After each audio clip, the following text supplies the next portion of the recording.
Бүгүн өлкө аймагында президенттин жетекчилиги астында командалык штабтык машыгуу өтүүдө. Өзгөчө кырдаалдар министрлигинин басма сөз кызматынан билдиришкендей, бүгүн таң эрте айгай жарыяланып, Жалал Абад облустук жарандык коргонуу кызматтарынын күч каражаттары жогорку даярдык режиминде өткөрүлдү. 6-8 сентябрь күндөрү машыгуунун алкагында бир катар тиешелүү район шаарларда кооптуу деп эсептелген аймактарда өзгөчө кырдаалдарды алдын алуу жана кесепеттерин жоюу иш-чаралары жүргүзүлөрү пландалган. Өзгөчө кырдаалдар министрлигинен кабарлашкандай, жеринде атайын кызматтардын күч каражаттарын тартуу менен алдын алуу жумуштары аткарылат.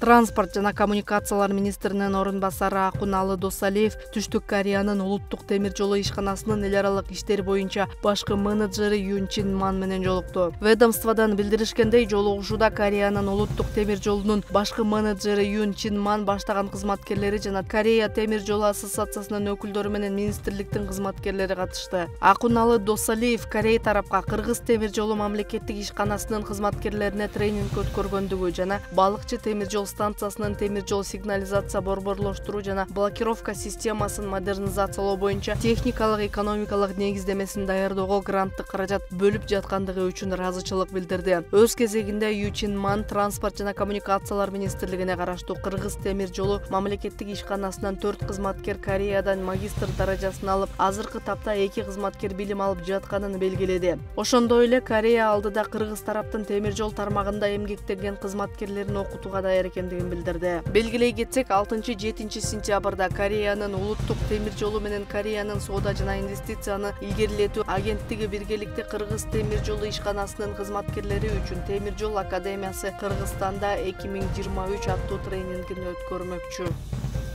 Кыргызстан тарыхта биринчи жолу жарандары үчүн улуттук паспорт басып чыгара баштады. Бул тууралуу президенттин маалымат катчысы Эрбол Султанбаев билдирди. Анын айтымында, жыл башында президент Кыргызстанда жарандардын улуттук паспорттарын басып чыгаруу жакында ишке кирерин билдирген. Учкун мамлекеттик басмаканасы үчүн заманбап жабдуулар сатылып алынган. Эми өлкөнүн тарыхында биринчи жолу өзүбүздүн улуттук документтерибизди басып чыгара баштадык. Буга чейин дайыма Кыргызстандын жарандарынын паспорттары чет өлкөлөрдө басылып келген. Бул айрым абийирсиз атка минерлердин, ал турсун кылмыш дүйнөсүнүн лидерлеринин да мыйзамсыз байышына жол ачкан, деди ал. Султанбаев паспорт мафиясы менен күрөшүүгө 1 жыл кеткендигин, бул күрөштүн башында мамлекет башчысы өзү турбаганда майнап чыкмак эместигин жазды. Учурда паспорт мафиясы жоюлду. Муну менен биз мурда чет өлкөдөн буйрутма берип, 3 эсе кымбат жасалып келип турган мамлекеттик жана элдин акча каражаттарын үнөмдөп калдык. Жыл сайын биз чет өлкөдөн орточо 1,5 миллионго чейин ID карт жана жалпы жарандык паспорттарды буйрутма кылчубуз. Канча деген каражаттар абийирсиз адамдардын чөнтөгүнө түшүп турганын элестетсеңиздер. Паспорттарды даярдоо дүйнөнүн эң алдыңкы өлкөлөрүндө колдонулган акыркы технологиялар боюнча жүргүзүлөт. Буга чейин Кыргызстандын жасалма паспорттары чет өлкөдө аныкталган фактылар болуп келген жана алардын даярдалган жерин ар дайым эле аныктоо мүмкүн болгон эмес. Эми болсо көп баскычтуу коргоо системасы колдонулат. Коргоо деңгээли боюнча биздин паспорттар дүйнөнүн алдыңкы 10 өлкөсү менен тең тайлаша алат. Андыктан эми Кыргызстандын паспорттарын бүгүнкүдөй сапатта жасалма кылып чыгарууга мүмкүн болбойт, деди ал. Президенттин басма сөз катчысы мындан ары Кыргызстандын жарандарынын баардык улуттук документтерди өзүбүздүн өлкөдө басылып чыгарыларын 100% мамлекеттик көзөмөлүндө болоорун кошумчалады. Кече 5 сентябрда Бишкекте Камбар Ата 1 ГЭСин куруу жана эксплуатациялоо долбоорун биргелешип ишке ашыруу жөнүндө макулдашуу долбоорун даярдоо боюнча жумушчу жолугушуу өттү. Бул тууралуу энергетика министрлигинен билдиришти. Маалыматка ылайык, жолугушууга Казакстан, Өзбекстан жана Кыргызстандын тармактык жана энергетикалык ведомстволорунун өкүлдөрү катышты. Белгилей кетсек, 2023 жылдын башында аталган 3 өлкөнүн энергетика министрлери тарабынан Камбар Ата 1 ГЭСин куруу жана пайдаланууну ишке ашыруу боюнча жол картасы кол коюлган. Келечектеги ГЭСтин кубаттуулугу 1860 мегаватт болот. ГЭСтин суу сактагычынын көлөмү 5,4 миллиард куб метрди түзөт. Станция жыл сайын орто эсеп менен 5,6 миллиард киловатт саат электр энергиясын өндүрөт. Долбоорду 2025 жылдын аягына чейин ишке ашыруу пландалууда.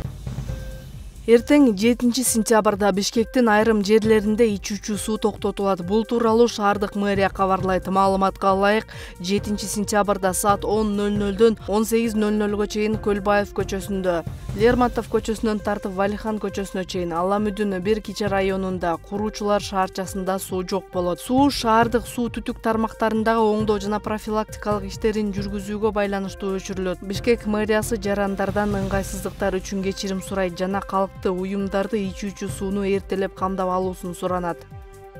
Бүгүн 5-чи болсо 4 күн өткөн тураксаган. Машина чекереп коюңуз.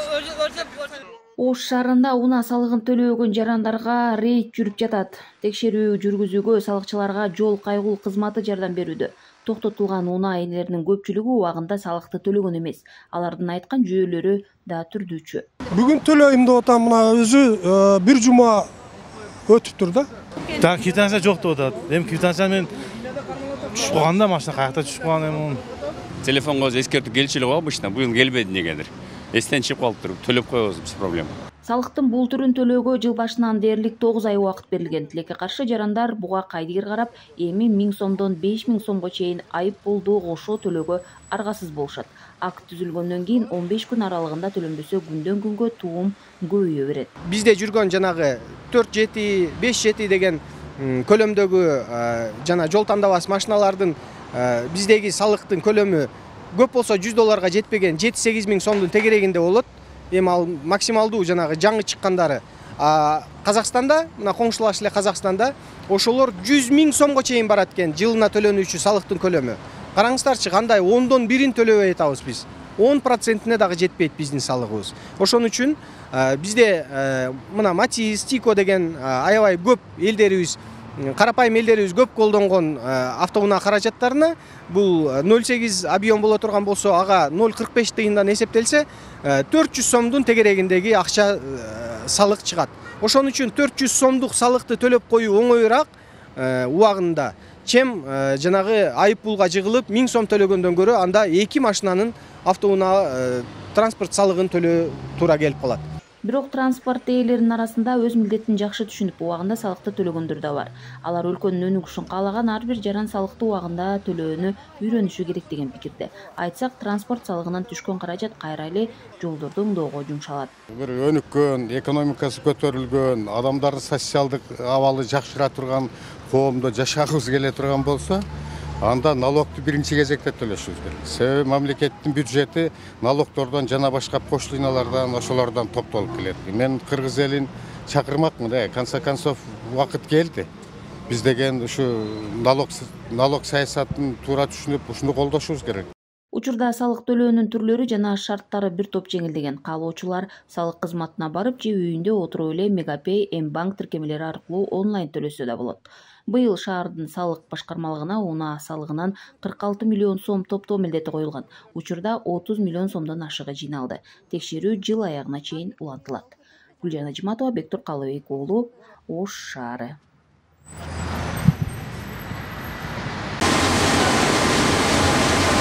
Экрандагы бул ишкана учкун басмаканасынын китеп чыгаруучу цехи. Учурда иш кызуу жүрүп жатат.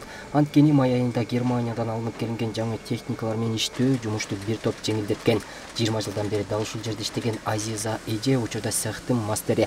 Ал таң эрте ишке келип, бардык кызматкерлердин жасап жаткан жумушун кылдаттык менен карап турат. Анткени китеп чыгаруу өтө жоопкерчиликтүү иш экенин айтат. Китеп чыгарууда жоопкерчилик аябай чоң да. Ар бир нерсе балдарга берип аткандан кийин бардык нерсе ар бирисин мойнубузда. Ар бир кызматкер өзүнө берилген жумушу жоопкерчилик менен караш керек. Биз ошого үйрөтөбүз, ошентип иштегенге аракеттенебиз. Анткени ал жоопкерчилик болбосо бул китептерибиз туура эмес чыгып калат, түшүп калат, туура эмес басылып калат. Алардын баарын көзөмөлдөп туруу керек. Окуу жылы башталгандан бери китеп чечисиздиги социалдык тармактарга чейин чыгып, көйгөй жаралып жатканы баарыбызга маалым. Көйгөйдүн кесепети бул убакка чейинки жетекчилердин кайдыгер мамилесинен келип чыккан десек болот. Анткени жыл сайын китеп чыгарууга болгону 120 миллион сом гана бөлүнчү. Бирок керектелүүчү сумма жыл сайын 600 миллионду түзүп турган. Ал эми жабдыктарда жаңыланып, акча каражаты да чечилип, учурда 2 транш менен 324 миллион сомго 1 миллион 278 миң китеп даярдалып жатат. Бардык көйгөйдү чечүү үчүн 5 миллиард сом керектелип, маселе 2-3 жылда толук чечилгени турат.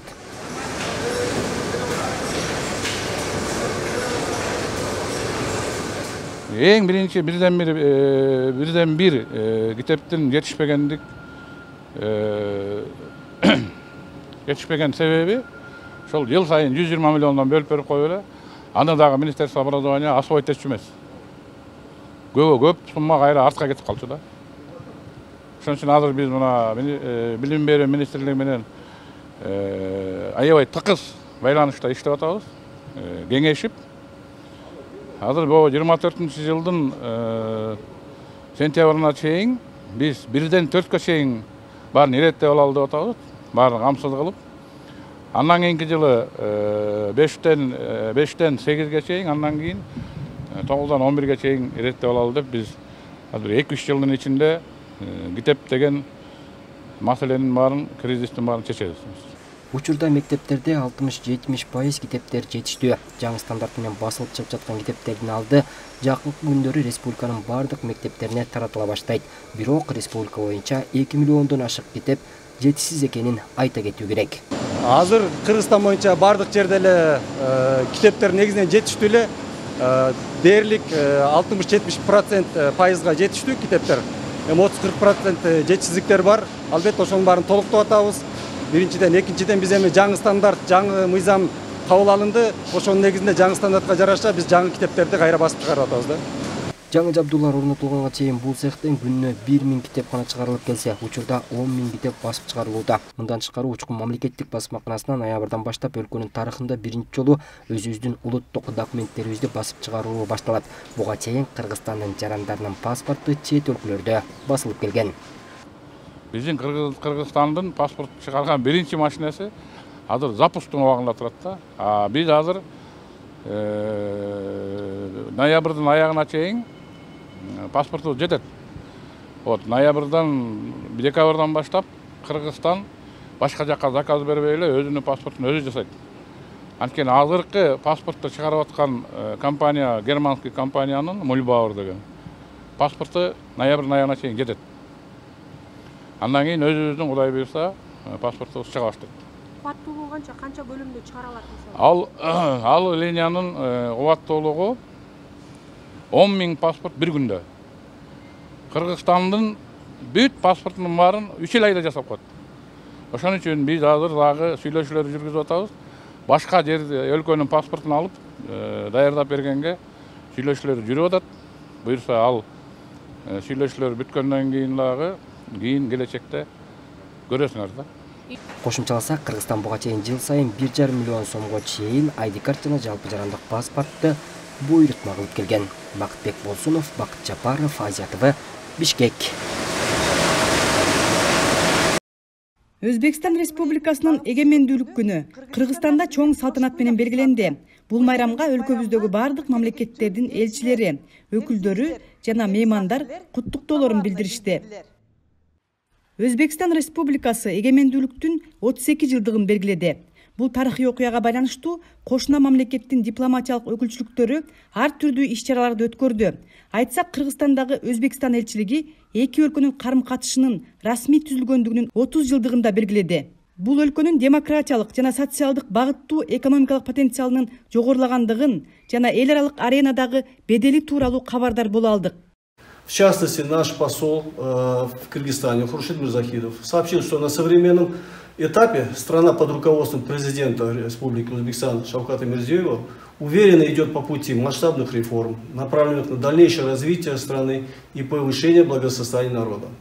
В стране реализованы масштабные реформы по устойчивому развитию экономики, всесторонней поддержке предпринимателей, защите частной собственности, реформированию налоговой системы, созданию благоприятной деловой среды для представителей бизнеса. Өзбекстандын 2022-2026 жылдарга коюлган жаңы Өзбекстан стратегиялык өнүгүүсү тапшырмаларды жана милдеттерди аткаруу, коомдук турмушту түп тамырынан бери өзгөртүү процессин уюштуруу, 3-чү Ренессанстын илимий, рухий, социалдык экономикалык негизи деп белгиледи Өзбекстан Республикасынын Кыргызстандагы элчилигинин кеңешчиси Бактиёр Розбакиев.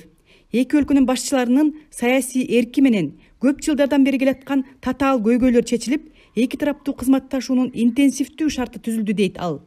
Было подчеркнуто, что международные инициативы главы государства получили широкую поддержку мирового сообщества. Внешнеполитический курс нового Узбекистана привел к кардинальным изменениям в политической атмосфере в регионе Центральной Азии, осознанию тесной взаимосвязанности и взаимозависимости на субрегиональном и глобальных уровнях. Благодаря продуманной, открытой, конструктивной и прагматичной политике Шавката Мирзиёева решены сложные проблемы, которые ждали решения на протяжении многих лет. Среди них делимитизация, демаркация государственных границ, упрощение пересечения государственных границ, эффективное использование внутренних и международных транспортных коммуникаций, а также водных ресурсов. Благодаря политической воле президента Узбекистана и Кыргызстана проблемы между двумя странами не только прекратились, но создали новые условия для интенсивного развития двусторонних отношений. Особенный акцент был сделан на новую страницу в истории двусторонних отношений, который открыл государственный визит президента Республики Узбекистан Шавката Мирзиёева в Кыргызстан 26-27 января 2023 года, в ходе которых приняты важнейшие документы, в том числе декларация о всеобъемлющем стратегическом партнерстве. Эки кошуна мамлекеттин алакасы дагы бекемделип жатканын Кыргыз Өзбек фондунун төрагасынын орун басары да айтты. 2022 жылы октябрь айында Өзбекстандан чыккан 50 жаңы автобустарды Ош шаарынын калкына лизингке беришкен. Мындан тышкары дагы көп иштер аткарылып жатыптыр. Mana 2021 yılda Özbek-Kırgız Rivojlanish fondi ochildi. Bugungi kunda 10 ta loyihani biza muvaffaqiyatli amalga oshirdik. Bu asosan o'sha ikki davlat o'rtasidagi iqtisodiy aloqalarni rivojlantirish, Uzoqda Motors kompaniyasidan B-Taxi kompaniyasiga 56 ta Cobalt mashinalarini olib kelib kredit hisobiga ularga taqdim qildik.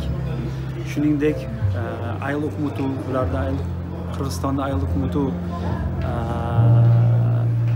munitsipalniy korxonalarga bugungi kunda spets texnika, O'zbekistonda ishlab chiqarilgan spets texnikalarni taqdim qilmoqdamiz. Bundan keyin ham bizani O'zbek, Qirg'iz rivojlanish fondimizda katta loyihalarni amalga oshirishni rejalashtirganmiz. Өзбек эли менен Кыргыз элинин тарыхы бир, каада салттары окшош. Эзелтен бери келе жаткан карым-катнашыбыз бар.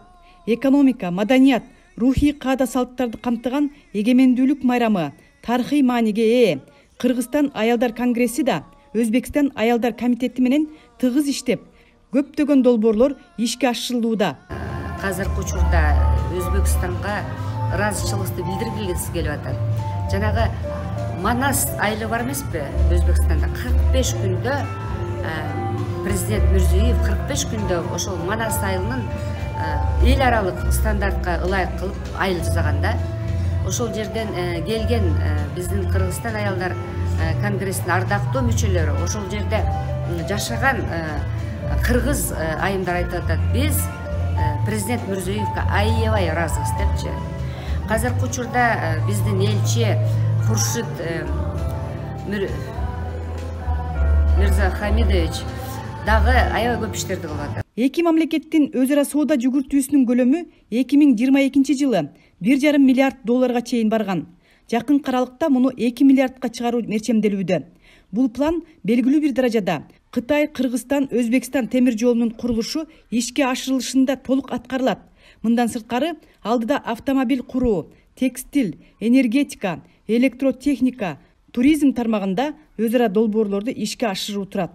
Маданий гуманитардык жана илим, билим берүү мамилелеринин да өсүүсү каралган. Өзбекстан Республикасынын көз карандысыздыгына 32 жыл. 1991 жылдан баштап бул күнгө чейин эки өлкөнүн карым-катыш, кызматташтыгы уланып келет жана натыйжалуу иштер жүрүп жатат. Клара Кудайбергенова, Кыргызстан, Бишкек.